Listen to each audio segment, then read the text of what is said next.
और शंघाई सहयोग संगठन यानी एससीओ के सदस्य देशों ने 22 अप्रैल 2025 को पहलगाम में हुए आतंकवादी हमले की कड़े शब्दों में निंदा की।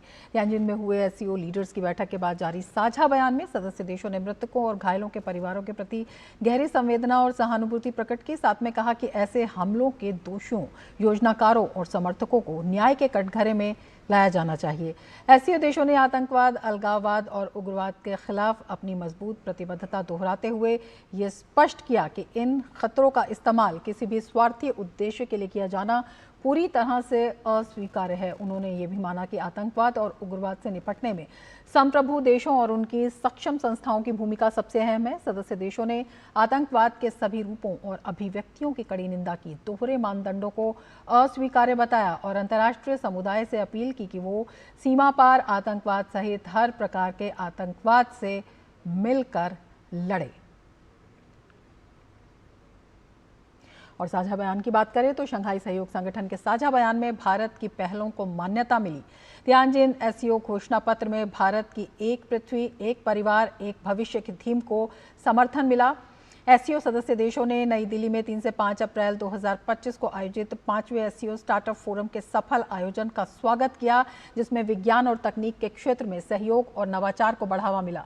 सभी देशों ने 21-22 मई 2025 को नई दिल्ली में आयोजित 20वें एससीओ थिंक टैंक फोरम की बैठक को भी सराहा।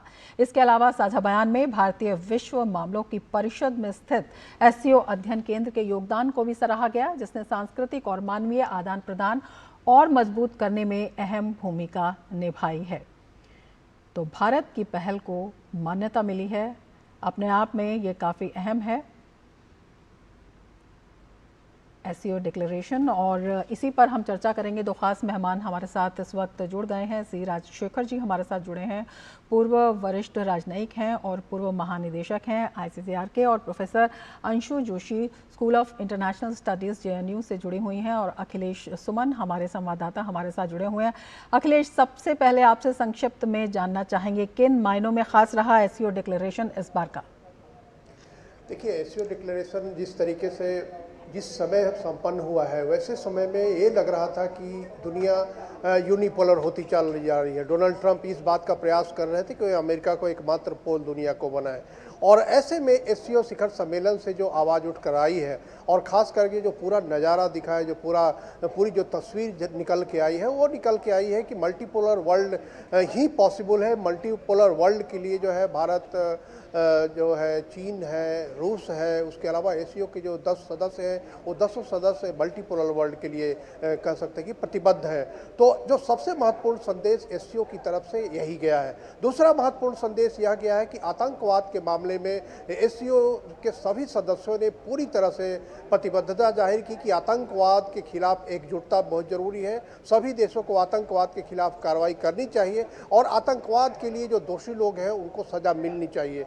यह दूसरा महत्वपूर्ण संदेश है। और तीसरा महत्वपूर्ण संदेश है कि भारत ने जो एक G20 के समय one earth, one family, one future का जो नारा दिया था, जो एक तरीके से भारत के उपनिषद में जो विश्व बंधुत्व की कल्पना है, विश्व बंधुत्व पर आधारित था, तो वो जो है एससीओ ने आज उसको एडॉप्ट किया है।